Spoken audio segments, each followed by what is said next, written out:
Good morning बच्चों। आज हम वर्कशीट 73 जो कि क्लास 9th के लिए हैं। आज हम भूगोल का पार्ट 1 भारत का आकार और स्थिति की रिवीजन वर्क करेंगे। आइए चलिए देखते हैं आज की वर्कशीट में हमें क्या क्या दिया हुआ है। आज की वर्कशीट में हमें 3 से 5 अंक के प्रश्न उत्तर दिए गए हैं, जिनके हमें उत्तर अपनी किताब में से पढ़कर ढूंढने हैं। और हमें एक पैराग्राफ दिया गया है जिसमें पढ़कर उसके प्रश्न उत्तरों को हमें ढूंढना है। आइए चलिए देखते हैं। प्रश्न 1, भारत का अक्षांशीय और देशांतरीय विस्तार हमें बताना है। भारत की मुख्य भूमि 8 डिग्री 4 मिनट से लेकर 37 डिग्री 6 मिनट उत्तरी अक्षांश के बीच में स्थित है और भारत का देशांतरीय विस्तार 68 डिग्री 7 मिनट पूर्व देशांतर से 97 डिग्री 25 मिनट पूर्व देशांतर मध्य के बीच में स्थित है। आइए इसे मैप की सहायता से देख लेते हैं हम लोग बच्चों। जो कन्याकुमारी है यानी भारत का दक्षिण भाग, वहीं से शुरू हो रहा है आपका 8 डिग्री 4 मिनट का उत्तरी अक्षांश, क्योंकि ये भूमध्य रेखा से ऊपर है। और जब कश्मीर की तरफ जाते हो तो ये आपका उत्तरी अक्षांश है, लेकिन ये भारत के उत्तर में है, जैसे कि 37 डिग्री 6 मिनट तक। आइए चलिए देखते हैं बच्चों पूर्वी देशांतर। ये खड़ी रेखाएं होती हैं जो कि आपकी अरुणाचल प्रदेश के पास जाएंगी। जब आप देखेंगे सीधी लाइन जो आपको मैप में दिखाई दे रही है वो 97 डिग्री 25 मिनट है, जो कि आपके असम की साइड से गुजर रही है बच्चों। तो ये पूर्वी देशांतर है। वहीं पर इसका पश्चिमी देशांतर देखते हैं हम गुजरात की तरफ, तो ये 68 डिग्री 7 मिनट है। तो बच्चों ये सभी आपके पूर्वी देशांतर ही हैं, लेकिन ये भारत को समझाने के लिए आपको इसको पूर्वी देशांतर और पश्चिमी देशांतर बोला गया है। तो इस प्रकार भारत का उत्तरी अक्षांश और दक्षिण अक्षांश के बारे में बताते हुए भारत की अक्षांशीय और देशांतरीय स्थिति के बारे में बताया गया है। ये चलिए देखते हैं बच्चों प्रश्न 2, 82 डिग्री 30 मिनट पूर्वी देशांतर को भारत का प्रमुख यामोत्तर के रूप में क्यों चुना गया है, तो इसके बारे में हमें बताना है। भारत एक विशाल देश है जो पूर्व से पश्चिम में 30 डिग्री देशांतर तक फैला हुआ है। तो किसी भी दिए हुए समय बिंदु पर 30 डिग्री देशांतर हमें अलग अलग स्थानीय समय देते हैं। विभिन्न जगहों पर अलग अलग स्थानीय समय की गड़बड़ी को दूर करने के लिए 82 डिग्री 30 मिनट को पूर्व देशांतर रेखा को भारत का मानक यामोत्तर माना गया है। इस देशांतर के स्थानीय समय को संपूर्ण देश में भारतीय मानक समय माना जाता है। और बच्चों ये जानते हो आप, यह मानक यामोत्तर आपका 82 डिग्री 30 मिनट भारत के मध्य यानी बीच में से होकर गुजरता है, जो कि उत्तर प्रदेश राज्य में मिर्जापुर से होकर गुजरता है। इसीलिए हमने इसे प्रमुख यामोत्तर माना है, ताकि समय की गड़बड़ी को रोका जा सके, ताकि पूरे देश में एक जैसा समय लागू हो। आइए चलिए देखते हैं अगला प्रश्न। प्रश्न 3, भारत के पड़ोसी देशों के बारे में बताना है। तो इसको हम चित्र की सहायता से समझ लेते हैं। बच्चों जैसे कि चित्र में दिखाया गया है, येलो रंग से जो आपका भारत के उत्तर में चीन आप इसका पड़ोसी देश है, उससे पहले नेपाल, भूटान, म्यांमार, बांग्लादेश, श्रीलंका और पश्चिम में पाकिस्तान, यह सभी भारत के पड़ोसी देश हैं, जिसको मैंने चित्र की सहायता से समझाने की कोशिश की है। आइए चलिए देखते हैं प्रश्न 4, भारत के द्वीप समूह पर टिप्पणी की लिखिए। तो बच्चों आपको भारत के द्वीप समूह के बारे में बताना है, इसे भी हम चित्र की सहायता से समझ लेते हैं। बच्चों भारत के 2 द्वीप समूह हैं, जो कि बंगाल की खाड़ी में आपका अंडमान निकोबार द्वीप समूह है, और अरब सागर में जो कि भारत के पश्चिम में है वो लक्षद्वीप है। इस प्रकार भारत के 2 द्वीप समूह है, अंडमान निकोबार द्वीप समूह और दूसरा लक्षद्वीप समूह है। आइए चलिए देखते हैं प्रश्न 5, प्राचीन समय से भारत के पश्चिमी देशों के साथ संबंधों के बारे में आपको विस्तार पूर्वक जानकारी लिखनी है। जो जैसा कि हम जानते हैं कि भारत एशिया में अद्वितीय स्थिति के कारण प्राचीन सड़क मार्ग जो कि व्यापार के लिए यूज होते थे, जिसमें प्रसिद्ध रेशम मार्ग भी सम्मिलित हैं, वो भारतीय उपमहाद्वीप से होकर गुजरते थे। तो इसीलिए बाहरी देशों में विचार वस्तुओं का आदान प्रदान भारत से ही होता था। एक लंबे समय से लोगों को उपनिषद, गीता, रामायण जैसे विचार भी भारत की लोकप्रियता के कारण ही हुए हैं, और पंचतंत्र जैसी कहानियां भी विश्व के अनेक भागों में भारत से निकलकर पहुंची है, फैली हैं बच्चों। और यहाँ तक कि भारत की अंक प्रणाली, दशमलव प्रणाली काफी समय पूर्व भारतीय सीमाओं से बाहर निकलकर विश्व के अन्य भागों में, यूरोप में चली गई थी।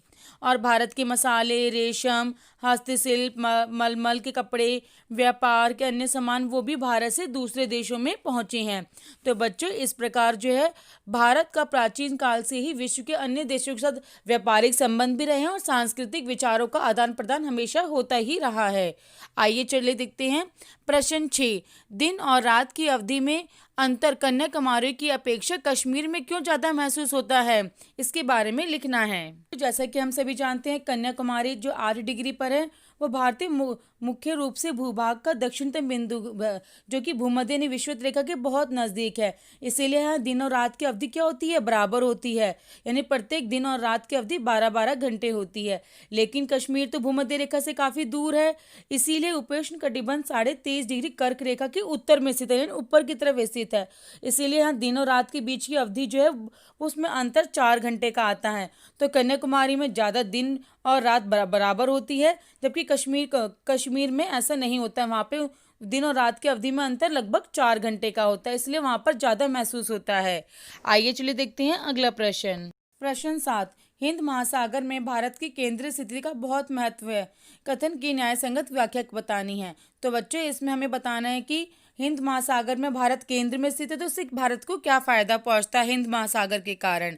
तो बच्चों, जैसा कि हम सभी जानते हैं, हिंद महासागर से भारत को बहुत लाभ होता है।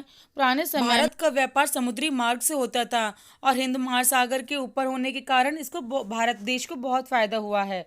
भारत के विचार वस्तुओं का आदान प्रदान अफ्रीका के पूर्वी तटीय देशों, एशिया के पश्चिमी देशों और दक्षिणी देशों में, पूर्व में चीन, जापान और दक्षिणी पूर्वी देशों के साथ होता रहा है। ये भी किसके कारण संभव है, हिंद महासागर के कारण ही।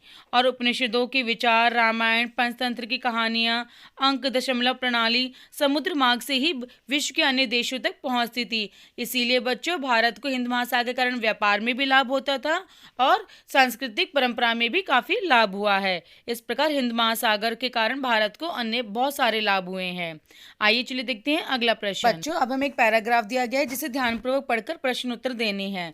भारत का विश्व के देशों के साथ संपर्क युगों पुराना यानी बहुत साल पुराना है।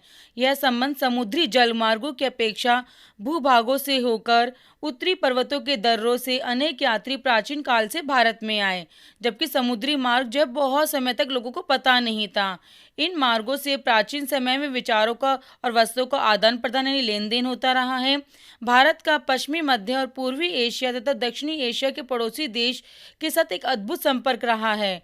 इस प्रकार उपनिषदों के विचार, रामायण, पंचतंत्र की कहानियाँ, भारतीय अंक दशमलव प्रणाली आदि संसार के विभिन्न भागों में पहुंची हैं। यहाँ तक कि भारत के मसाले, मलमल, कपड़े और व्यापार के अन्य सामान भी भारत से विभिन्न देशों तक ले जाते थे। इसके विपरीत यूनानी या स्थापत्य कला और पश्चिमी एशिया की वास्तुकला के प्रतीकों, मीनारों और गुंबदों का प्रभाव हमारे देश के विभिन्न भागों में देखा गया है। तो बच्चों, इसमें आने जाने के रास्तों के बारे में बताया गया है कि किस प्रकार भारत से लेन देन होता था और संबंधों के बारे में। आइए चलिए देखते हैं प्रश्न 1, निम्न में से किस यातायात के साधनों का प्रयोग भारत द्वारा विश्व विदेशों से संबंध स्थापित करने के लिए किया जाता था। तो इसमें बताना है बच्चों, जलमार्ग, भूमार्ग, वायुमार्ग और इनमें से कोई नहीं।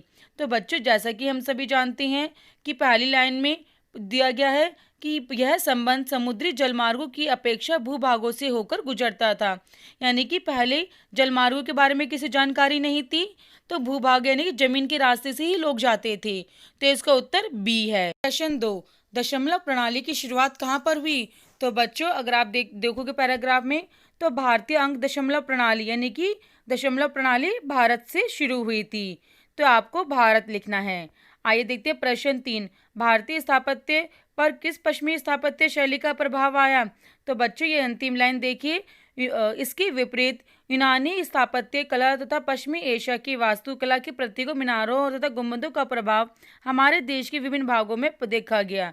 तो इसका उत्तर है बेटा यूनानी। तो आपको लिखना यूनानी स्थापत्य कला का प्रभाव जो है भारतीय स्थापत्य कला पे पड़ा। आइए देखते हैं प्रश्न 4, प्राचीन समय में विभिन्न देशों को भारत द्वारा निर्यात किए जाने वाली वस्तुओं की सूची बनानी है। तो बच्चों, जैसे हमने पैराग्राफ में पढ़ा है कि बहुत ही सारी चीज़ों का लेन देन होता था, जैसे कि आपके मसाले हो गए, मलमल के कपड़े हो गए, भारतीय अंक और दशमलव प्रणाली भी दूसरे देशों में पहुंची है। यहाँ तक कि पंचतंत्र की कहानियाँ, उपनिषदों के विचार, रामायण और गीता की कहानियाँ, तो ये सभी चीज़ें थी जो कि बाकी देशों में भी पहुंची है। और बच्चों, इस प्रकार आपको ये चैप्टर समझाने की कोशिश की गई है, जो कि एग्जाम के पॉइंट ऑफ व्यू से बहुत इंपॉर्टेंट है। अगर बच्चों आपको मेरी वीडियो पसंद आई हो, समझ आई, तो इसे लाइक और सब्सक्राइब ज़रूर करें। Thank you.